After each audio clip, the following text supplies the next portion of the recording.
Now welcome to किरदार study point. और आज हम मिलते हैं अपने नया topic chapter number 2 class 11th का। आज से हम स्टार्ट करते हैं। वीडियो नंबर 6 लेकर आई है हमारी चैप्टर नंबर 2।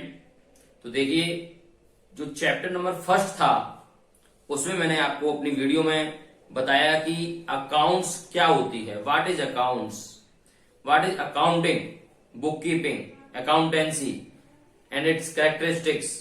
ये सभी बातें हम अपनी पिछली वीडियो में कर चुके हैं। अब बात आती है, चूंकि हमें फाइनेंशियल अकाउंट्स को बहुत ही डीपली पढ़ना है आगे। अकाउंट्स आपकी क्लास के लिए एक नई सब्जेक्ट है, तो आपको अकाउंट्स के कुछ टर्म्स, कुछ मीनिंग्स पता होना चाहिए, कुछ वर्ड, उनके अर्थ आपको पता होने चाहिए कि इनका वास्तविक सेंस क्या है। क्योंकि अभी तक आपने अकाउंट्स नहीं पढ़ा था 10th क्लास तक, 11th क्लास में आकर के आपने एक नई सब्जेक्ट को टच किया है, तो उसके कुछ टर्म्स आपको पता होने चाहिए, क्योंकि बारंबार वो आपको टच करते रहेंगे। तो इन्हीं टर्म्स को बेसिक अकाउंटिंग टर्म्स के नाम से चैप्टर नंबर 2 में लेकर आए हैं। तो आइए हम देखते हैं यहाँ पर बेसिक अकाउंटिंग टर्म्स, जो कि आपको छोटे छोटे पॉइंट्स को यहां हम क्लेरिफाई करेंगे कि अकाउंटिंग में इनका सेंस क्या होता है। तो आइए चलते हैं अपने बेसिक अकाउंटिंग टर्म्स की तरफ, जिसमें सबसे पहले नंबर पर आपका आता है बिजनेस ट्रांजेक्शंस। बिजनेस ट्रांजेक्शंस, तो देखिए नाम से आपको पता चल रहा होगा, बिजनेस ट्रांजेक्शंस इट मींस ऐसे लेन देन जो कि बिजनेस से संबंध रखते हों। और बिजनेस से कौन से लेन देन संबंध रखते हैं? जो केवल मॉनेटरी एस्पेक्ट्स हों, यानी कि जिनका संबंध केवल मनी से होता है, पैसों से होता है, उन्हीं लेन देनों को हम बिजनेस ट्रांजेक्शंस कहते हैं। यानी कि हम यहां पर कह सकते हैं it is a financial events expressed in terms of money. It's a financial transactions expressed in terms of money which brings a change in the financial position of an enterprise। यानी कि ऐसे लेन देन जो कि money को express करते हों और किसी भी एंटरप्राइज की फाइनेंशियल पोजीशन को चेंज करने का सामर्थ्य रखते हों, वो सभी हमारे बिजनेस ट्रांजेक्शंस कहलाते हैं। बिजनेस ट्रांजेक्शंस हमारे कैश भी हो सकते हैं और क्रेडिट भी हो सकते हैं, यानी कि नगद भी हो सकते हैं और उधार भी हो सकते हैं। दोनों ही प्रकार के हमारे बिजनेस ट्रांजेक्शंस कहलाते हैं। तो इनको हम कहते हैं business transactions. Okay, second point is account. Account आपको मैं फर्स्ट चैप्टर में बता चुका हूं, फिर भी हम एक बार और देखते हैं। अकाउंट हमारा क्या होता है? It is a record of transactions, it is the record of transactions under a particular head of account. यानी कि अकाउंट के पर्टिकुलर हेड के अंदर में जो लिखा जाता है, जो ट्रांजेक्शन नोट की जाती हैं, वही हमारी अकाउंट कहलाती है, वही हमारी अकाउंट कहलाती है। जैसे हमने माल परचेज किया है, सो परचेज से रिलेटेड जितने भी हमारे ट्रांजेक्शन होंगे उनको हम परचेज अकाउंट के अंदर ही ट्रांसफर करेंगे, ओनली परचेज अकाउंट के अंदर। तो वो परचेज क्या हो गया? एक particular head, it's a particular account, तो वही हमारा अकाउंट कहलाएगा। आपने कोई भी माल बेचा है, तो माल बेचने यानी सेल्स से रिलेटेड जितने भी आइटम्स होंगे उन सभी को आप सेल्स के अंडर एक पर्टिकुलर हेड बना करके नोट करेंगे, वही पर्टिकुलर हेड आपका अकाउंट कहलाएगा। तो अकाउंट आपको क्लियर हो गया होगा। तो आइए नेक्स्ट पॉइंट चलते हैं हम। Next point is capital. Capital is the most important point of this accountancy, क्योंकि कैपिटल एक वो वर्ड है जो जब तक आप अकाउंट्स पढ़ेंगे तब तक आपके साथ चलेगा। तो आइए कैपिटल बात करते हैं। तो हम कह सकते हैं capital it is that amount invested by the proprietor और ओनर्स इन द एंटरप्राइजेस। यानी कि बिजनेस में जितना भी पैसा या गुड्स इन्वेस्ट किया जाता है वो सभी आपकी कैपिटल बन जाता है, कैपिटल कहलाता है।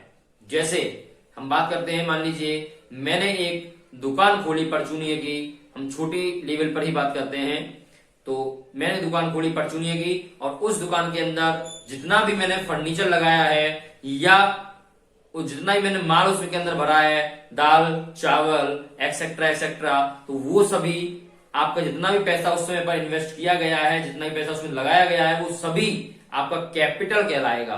क्यों? क्योंकि वो सारा पैसा आपको कमा करके देगा।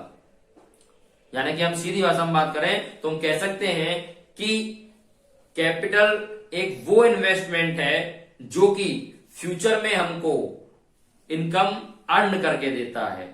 तो हम कह सकते हैं कैपिटल क्या है, हमारी एक ऐसा इन्वेस्टमेंट है, एक ऐसा इन्वेस्टेड अमाउंट है जो कि किसी प्रोप्राइटर या ओनर के द्वारा किसी एंटरप्राइज में लगाया जाता है, वो सभी हमारा कैपिटल कहलाता है। Got it? आइए बात करते हैं point number 4 is drawings. Drawings का जो वर्ड है अकाउंट्स में वो डिफरेंस है। कैसे? ड्रॉइंग्स बोलते हैं हम यहां पर जो भी पैसा या माल, ध्यान देना मेरी बात पर, जो भी पैसा या माल ओनर या प्रोप्राइटर के द्वारा पर्सनल यूज के लिए निकाला जाता है, वो सभी हमारा ड्रॉइंग्स कहलाता है। बात समझ में आई? यानी कि जो भी पैसा या माल व्यापारी के द्वारा, ओनर के द्वारा, प्रोप्राइटर के द्वारा विड्रॉल किया जा रहा है बिजनेस में से, वो सभी हमारा ड्रॉइंग्स कहलाता है। यानी कि हम कह सकते हैं it is the amount withdrawn by the owner of proprietors in the enterprises. यानी कि एंटरप्राइजेज में से जो भी माल या जो भी पैसा प्रोप्राइटर के द्वारा विड्रॉल किया जा रहा है, वो सभी हमारा ड्रॉइंग्स कहलाएगा। लेकिन जो माल या पैसा विड्रॉल किया जा रहा है उसके लिए ओनली फॉर पर्सनल पर्पज, जो कि पर्सनल यूज के लिए पैसा या माल निकाला जाता है ओनर के द्वारा, प्रोप्राइटर के द्वारा, वही हमारी ड्रॉइंग्स कहलाती है। Next point is liabilities. Liabilities किसे कहते हैं? तो देखिए यहां पर ध्यान से सुनना आप। लायबिलिटीज अगर हम जनरल सेंस में बात करें तो लायबिलिटीज का मीन्स होता है ए आपकी कर्तव्य, इट्स योर ड्यूटीज, कि आपकी ड्यूटीज क्या हैं, आपकी मॉरल ड्यूटीज क्या हैं, आपके कर्तव्य क्या हैं, वो सभी आपकी लायबिलिटीज कहलाती हैं। यहां पर भी लायबिलिटी का कुछ ऐसा ही सेंस है। देखिए किस प्रकार की यहां पर कर्तव्य होंगे। यहां पर जो कर्तव्य होंगे वो हमारे होंगे बिजनेस के प्रति। हमारे बिजनेस में हमें किन चीजों की आवश्यकता है, कौन कौन सी ऐसी पूर्तियां हैं जो हमको करनी है, ऐसी कौन सी ड्यूटीज हैं जो हमको करनी पड़ेंगी, तो वो सभी हमारी लायबिलिटीज कहलाती हैं। तो लायबिलिटीज पर हम ध्यान देंगे। लायबिलिटीज वो चीजें होती हैं जिनका हमें पेमेंट करना है। It's a payable amount by a proprietor और ओनर्स। यानी कि प्रोप्राइटर या ओनर्स के द्वारा जो भी अमाउंट पेबल करना होता है यानी देना होता है फ्यूचर में, वो सभी हमारी लायबिलिटीज कहलाती हैं। लायबिलिटीज यहां पर 2 टाइप्स की होती है। Number 1 non current liability and number 2 current liability. तो आइए बात करते हैं नॉन करंट लायबिलिटी की। नॉन करंट लायबिलिटी एक ऐसी लायबिलिटी है जिसका पेमेंट हमें मोर देन 1 अकाउंटिंग पीरियड करना है। इट मीन्स जिसका पेमेंट हमें 1 साल के बाद में भी हम कर सकते हैं, यानी कि 1 अकाउंटिंग पीरियड के बाद में भी उसको पेमेंट किया जा सकता है। वो सभी हमारी नॉन करंट लायबिलिटीज होती हैं।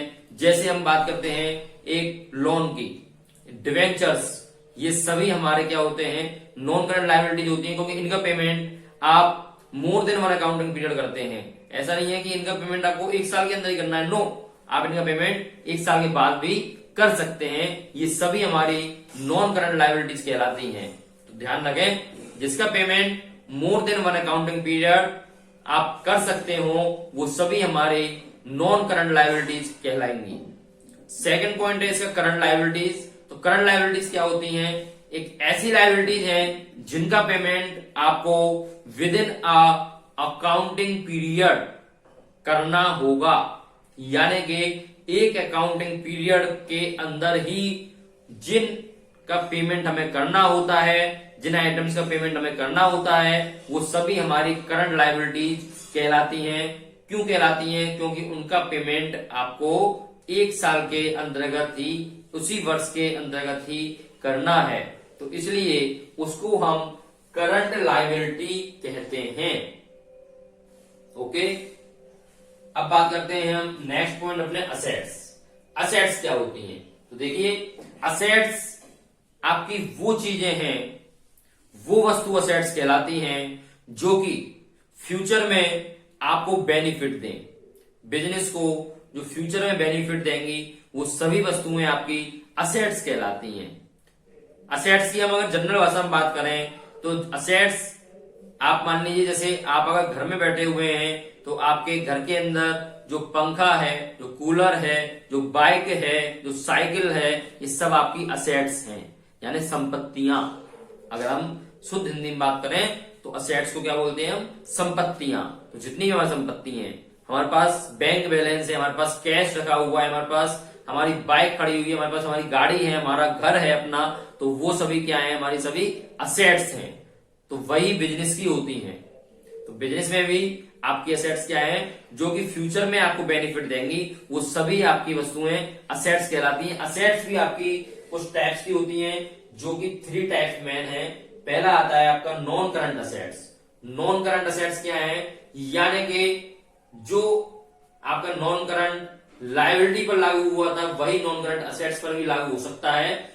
जैसे मैंने बोला था, नॉन करंट लायबिलिटी वो लायबिलिटी होती है जिनका पेमेंट हमें 1 साल के बाद भी हम कर सकते हैं, मोर देन 1 अकाउंटिंग पीरियड। तो वही चीज यहां पर है। नॉन करंट असेट्स आपकी वो असेट्स हैं जिनका आप फ्यूचर बेनिफिट्स आप मोर देन 1 अकाउंटिंग पीरियड भी ले सकते हैं, यानी कि 1 अकाउंटिंग पीरियड के बाद में भी उनका बेनिफिट आपको मिल जाएगा, प्राप्त हो जाएगा। वो सभी आपकी नॉन करंट असेट्स कहलाती हैं। जिसमें आपकी हम बात करें फिक्स्ड असेट्स आती है।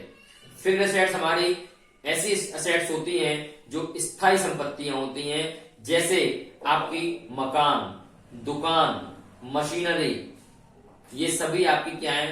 फिक्स्ड असेट्स हैं। फिक्स्ड असेट्स मेनली 2 टाइप्स की होती हैं, टेंजिबल और इनटेंजिबल। तो देखिए, टेंजिबल असेट्स क्या है? Tangible assets is that assets it's a physical existence. It means ये टेंजिबल असेट्स वो असेट्स होती हैं जो कि फिजिकल एक्सिस्टेंस होती हैं, यानी कि it means we can seen and touched, जिनको हम छू सकते हैं और देख सकते हैं, वो सभी असेट्स हमारी टेंजिबल असेट्स कहलाती हैं। लाइक हम बात करें मशीनरी, क्या चीज? मशीनरी, बाइक, ये सभी हमारी क्या है? टेंजिबल असेट्स हैं, क्योंकि आप इनको छू सकते हैं, देख सकते हैं। बिल्डिंग, ये सभी आपकी टेंजिबल असेट्स के अंतर्गत आती हैं। अब बात करते हैं इंटेंजिबल असेट्स।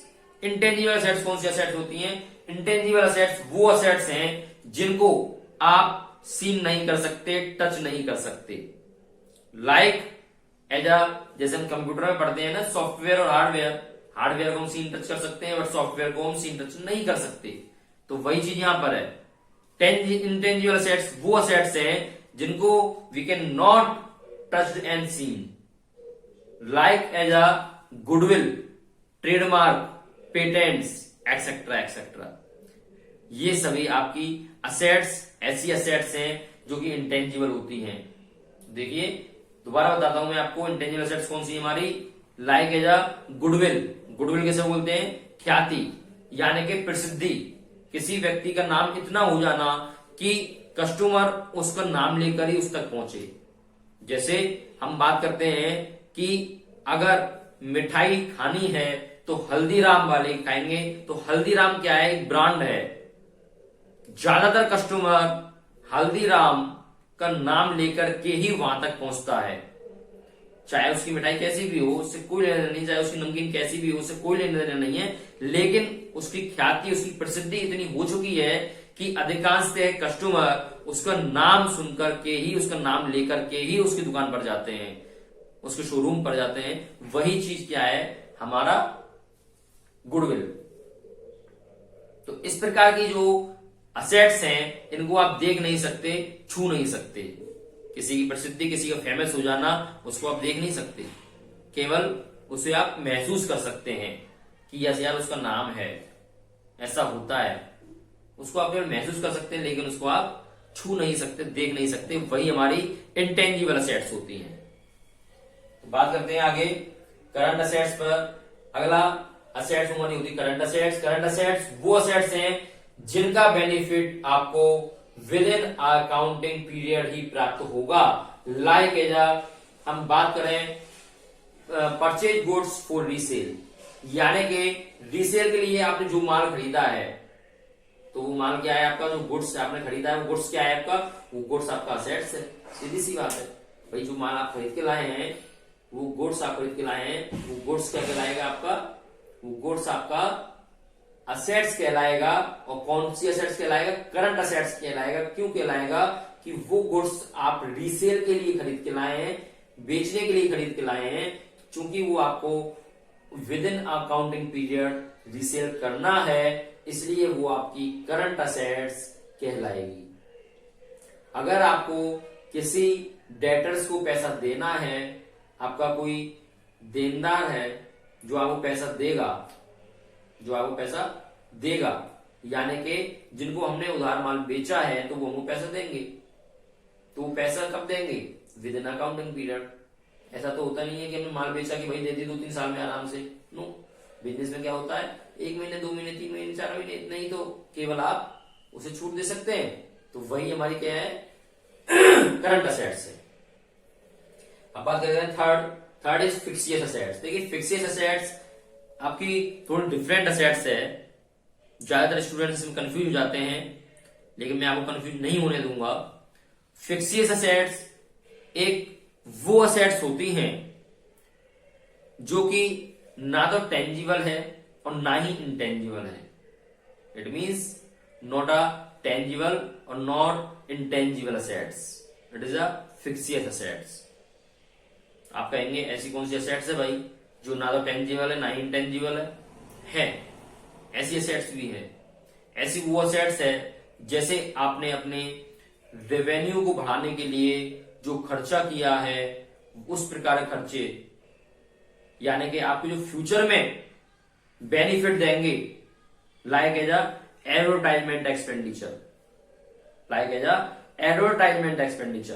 भाई सीधी सी बात है, अगर मुझे अपनी दुकान बढ़ानी है, अपने बिजनेस को बढ़ाना है तो ऐसी कंडीशन में ज्यादातर जो बिजनेसमैन होते हैं क्या करते हैं, वो एडवर्टाइजमेंट करते हैं, अपने आइटम का एडवर्टाइजमेंट करते हैं, अपने प्रोडक्ट का एडवर्टाइजमेंट करते हैं, ताकि ज्यादा से ज्यादा पब्लिक उसको ले सके।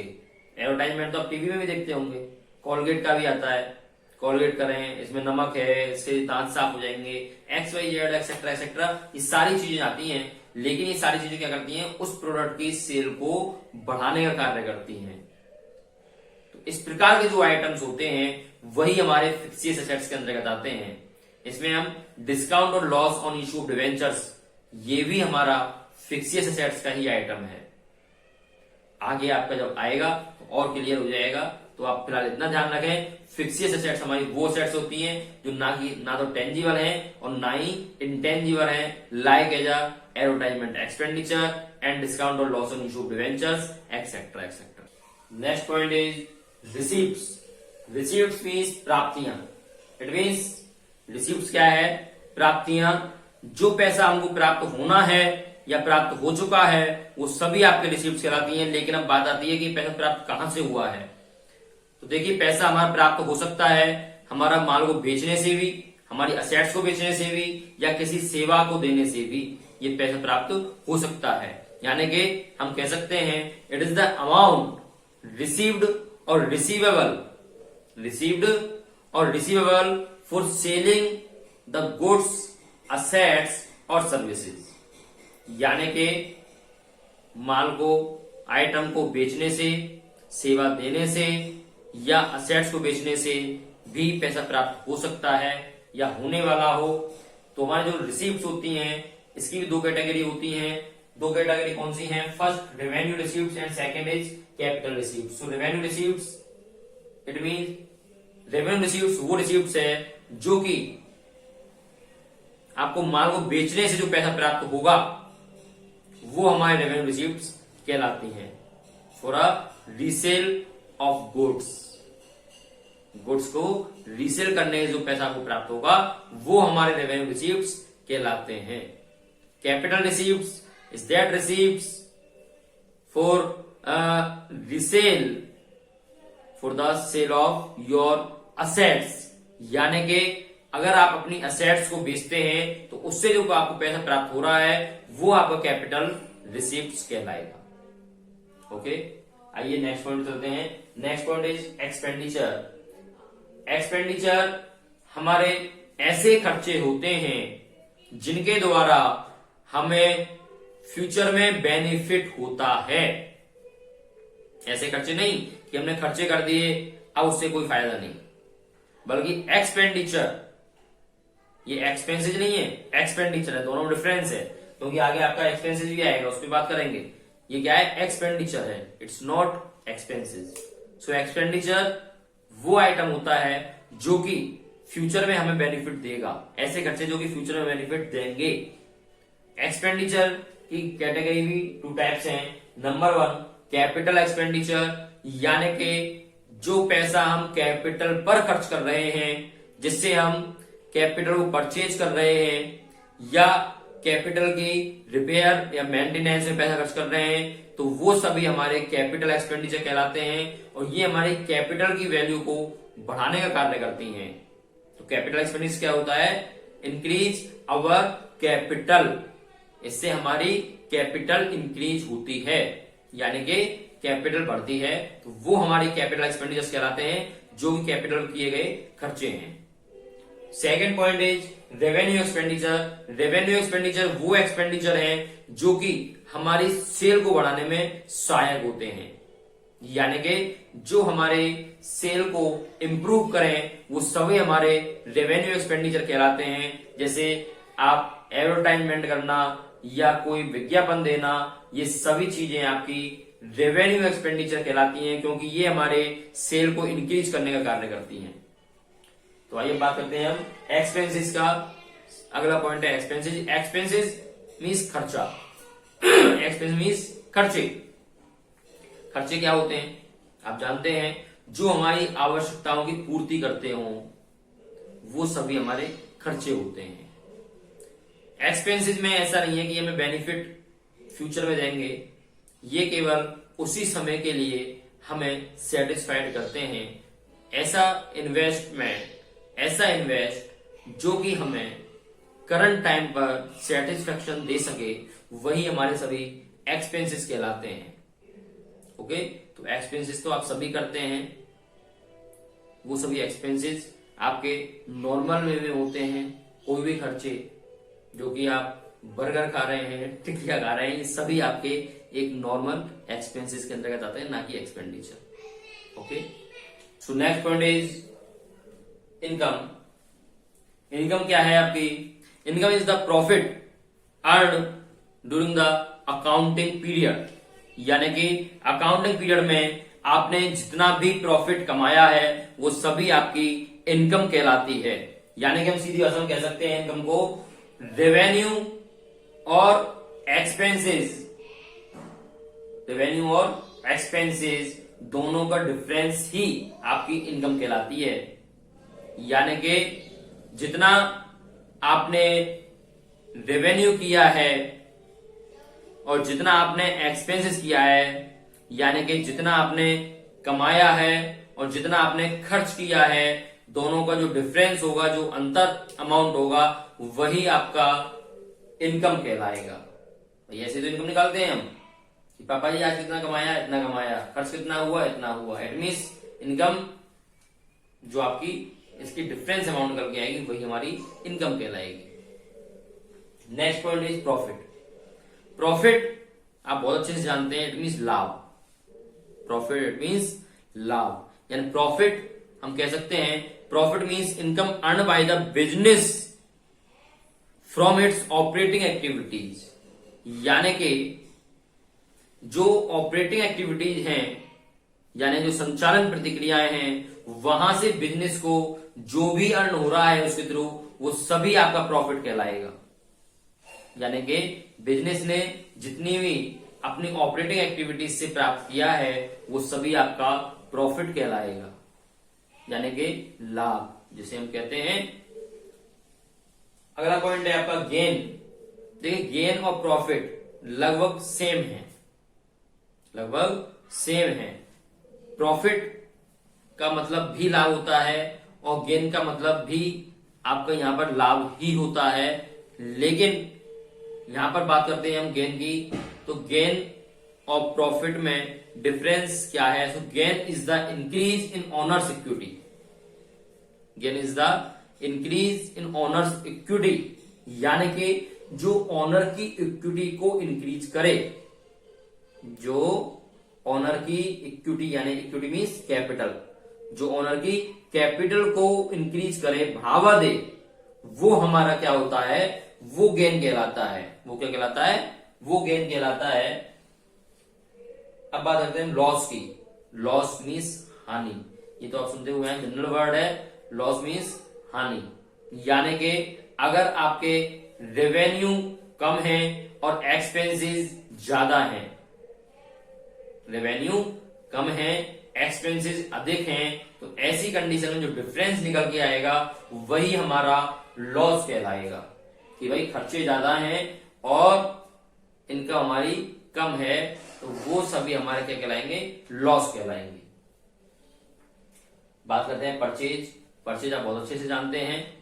Purchase it means goods purchase for resale, यानी रीसेल के लिए जो माल खरीदा गया है वही हमारी परचेजिंग कहलाती है। यहां पर यानी परचेज माने सीधी भाषा में बात करें तो हम खरीदना, यानी कि कोई भी अगर हम माल को परचेज कर रहे हैं बेचने के उद्देश्य से, तो वो क्या कहलाएगा? परचेज कहलाएगा। और सेकंड पॉइंट आता है आपका अगला परचेज रिटर्न। ये आपका इसी से मिलता जुलता है। परचेज रिटर्न मीन्स खरीदे हुए माल को वापस करना, वही हमारा परचेज रिटर्न कहलाता है। यानी कि आप अपना गुड्स परचेज करके लाए और उस गुड्स में से कुछ डिफेक्ट होने के कारण या अदर रीजन से आपने उस परचेज गुड्स में से कुछ गुड्स को रिटर्न कर दिया है, तो वो आपका परचेज रिटर्न कहलाएगा। क्या कहलाएगा? Purchase return. यहीं से हम नेट परचेज भी फाइंड आउट कर सकते हैं। नेट परचेज अगर हमें फाइंड आउट करनी है तो purchase minus purchase return equal to net purchase. Next point is sales. Sales means बिक्री, यानी माल को बेचना, वो सेल्स कहलाता है। इट मीन्स जो माल आप खरीद के लाए थे मार्केट से, उस खरीदे हुए माल को रीसेल करना, वही आपका सेल्स कहलाएगा। यानी कि माल को बेचना वही आपका सेल्स है, और सेल्स रिटर्न बिका हुआ माल वापस आ जाना, वो आपका सेल्स रिटर्न होता है। यानी कि जो माल आपने बेचा है कस्टमर को, कस्टमर किसी कारण से उस माल को वापस कर देता है, तो वही आपका सेल्स रिटर्न कहलाएगा। अगला point is revenue from operation. Revenue from operation ये आपकी एज अ सेल्स ही होती है, क्योंकि यानी कि रेवेन्यू फ्रॉम ऑपरेशन है जो आपकी क्रियाएं हैं बिजनेस के अंदर, जो ऑपरेशंस आपके बिजनेस के अंतर्गत हो रहे हैं, उन ऑपरेशन से जो भी पैसा आपको प्राप्त हो रहा है वो हमारा रेवेन्यू फ्रॉम ऑपरेशंस कहलाता है। Next is goods. गुड्स मैं आपको बार बार बोल रहा हूं, गुड्स मीन्स यहां पर आइटम जिसकी आप खरीदो फरोख्त करते हैं, इट मीन्स जिसकी आप परचेजिंग सेलिंग करते हैं, ऐसा आइटम ही आपका गुड्स कहलाता है। जिस आइटम की आप परचेजिंग सेलिंग कर रहे हैं वही आइटम आपका क्या कहलाएगा? गुड्स कहलाएगा। जिस भी आइटम का आपका बिजनेस है वो आइटम आपका गुड्स कहलाएगा। नेक्स्ट पॉइंट इज स्टॉक और इन्वेंट्री। स्टॉक और इन्वेंट्री एक ही बात है, तो बात करते हैं स्टॉक की। स्टॉक में क्या होता है? स्टॉक आप जनरल शब्द में बात करें तो स्टॉक होता है जितना भी हमारे पास आइटम, जितना भी हमारे पास गुड्स जो रखा हुआ है वो सभी हमारा स्टॉक कहलाता है। और जो स्टॉक होता है हमारा वो किसके लिए होता है? ओनली फॉर सेलिंग, यानी कि जितना भी गुड्स और आइटम हमारे पास करंट टाइम में हमारी शॉप में या हमारे गोडाउन्स में रखा हुआ है वो सभी हमारा स्टॉक और इन्वेंट्री कहलाएगा। स्टॉक भी हमारे 2 टाइप्स के होते हैं, number 1 opening stock, number 2 closing stock. Opening stock क्या है? ओपनिंग स्टॉक वो स्टॉक होता है जो कि ईयर के एंड में जितना माल हमारा बिकने से शेष रह गया है, ईयर के एंड में जितना माल बिकने से शेष रह गया है उस माल को हम नेक्स्ट ईयर में जो ट्रांसफर करते हैं वही हमारा ओपनिंग स्टॉक कहलाता है। क्योंकि ईयर के एंड में जितना माल बिकने से शेष रह जाएगा उस माल को हम क्या करेंगे, नेक्स्ट ईयर में ट्रांसफर करना ही होगा। और जो नेक्स्ट ईयर में ट्रांसफर हम उसको करेंगे तो उस समय पर जो हमारे पास जितना स्टॉक रखा हुआ है वही स्टॉक हमारा ओपनिंग स्टॉक कहलाएगा। बात करते हैं क्लोजिंग स्टॉक की। सो क्लोजिंग स्टॉक वो स्टॉक है जो कि ईयर के एंडिंग में हमारे पास बच गया है, शेष रह गया है बिकने से, वो हमारा क्लोजिंग स्टॉक कहलाता है। जैसे ईयर की एंडिंग 31 मार्च को होती है और 31 मार्च को जितना भी हमारे पास गुड्स जो बिकने से शेष रह गया है, नहीं बिक पाया है, वो हमारा क्लोजिंग स्टॉक कहलाएगा। और यही क्लोजिंग स्टॉक नेक्स्ट ईयर में जाकर के हमारा ओपनिंग स्टॉक बन जाता है। Got it? तो आज की वीडियो में हमने ये 20 पॉइंट्स पे बात की है। इन सभी 20 पॉइंट्स को आप रिवाइज करें। नेक्स्ट वीडियो में अगले और 20 पॉइंट्स पर हम बात करेंगे। तो आप इतना रिवीजन करें, रिवाइज करें, वीडियो को लाइक करें, सब्सक्राइब करें और अपने फ्रेंड्स को शेयर करना ना भूलें, जिससे उनको भी लाभान्वित हो सकें। Thank you so much.